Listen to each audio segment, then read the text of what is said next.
Welcome to Rooted Grace. Today we step into one of the most inspiring, powerful, and prophetic books in the Bible, the Book of Daniel. Daniel is a story of faith in exile, courage under pressure, and visions of God's sovereign rule over history. It's part narrative, fiery furnaces and lions' dens, and part apocalyptic, dreams, beasts, and the rise and fall of empires. Through it all, the message is clear: God is in control and He honors those who honor Him. Let's journey through the Book of Daniel. Daniel and his friends are taken from Jerusalem to Babylon, a pagan empire. They're chosen for royal training, but the king's food violates God's laws. Daniel resolves not to defile himself. He asks for vegetables and water instead. God honors his faith. He and his friends thrive. This chapter teaches us, faithfulness begins with small decisions. Even in a foreign land, Daniel remains rooted in God. King Nebuchadnezzar has a troubling dream, but demands interpretation without telling the dream. His wise men panic, Daniel prays, and God reveals the dream. A statue with 4 parts, head of gold, chest of silver, belly of bronze, legs of iron, and feet mixed with clay. Then a stone strikes it, destroying it all, and grows into a mountain.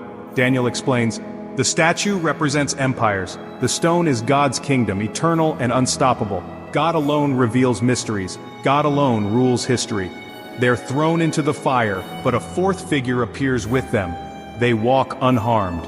Nebuchadnezzar praises their God. This story is a picture of unwavering faith and divine presence in suffering.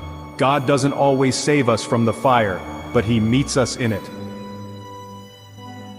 Nebuchadnezzar has another dream of a great tree that is cut down. Daniel explains, it's about the king. Because of his pride, he will lose his mind and live like an animal, until he acknowledges God's sovereignty. It happens. But after a time, Nebuchadnezzar looks to heaven and his sanity returns. He praises God. Nebuchadnezzar, his kingdom is eternal. All people are nothing compared to him. Even kings must bow before God. King Belshazzar, Nebuchadnezzar's son, hosts a party. He drinks from the temple cups and mocks God. Then a hand appears, writing on the wall, Mene, Mene, Tekel, Parsin. Daniel is summoned. He interprets, Mene, God has numbered your days. Tekel, you've been weighed and found wanting. Parsin, your kingdom is divided. That night, Babylon falls. God's justice is sure, and His warnings are not to be ignored. Now under Persian rule, Daniel rises in leadership. Jealous officials trick the king into passing a law: no prayer to anyone but the king.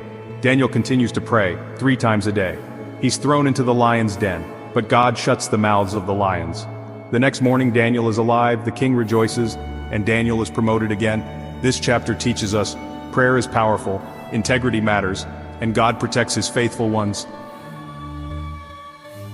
The second half of Daniel is filled with dreams and visions. 4 beasts rise from the sea, symbolizing empires. The Ancient of Days takes his throne. One like a son of man comes on the clouds, given eternal authority. Daniel sees ram and goat, Media, Persia, and Greece.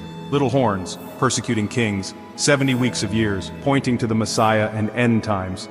He prays, he fasts, angels appear. Some prophecies are fulfilled in history, others point to the last days. Through it all, the message is clear: God is sovereign over kings, kingdoms, and time itself. The Book of Daniel teaches us, stand firm in a culture that opposes God. Pray with courage and conviction. Trust that God rules, even when nations fall. Live with integrity, even under pressure. Hope in the coming kingdom that will never end. Jesus called Himself the Son of Man, directly connecting to Daniel's vision. He is the stone that crushes kingdoms, the King who reigns forever. Thank you for joining us for Daniel. Subscribe, share, and return for Hosea, where God's love pursues us even in unfaithfulness. Stay rooted, stay faithful, and stay in His grace.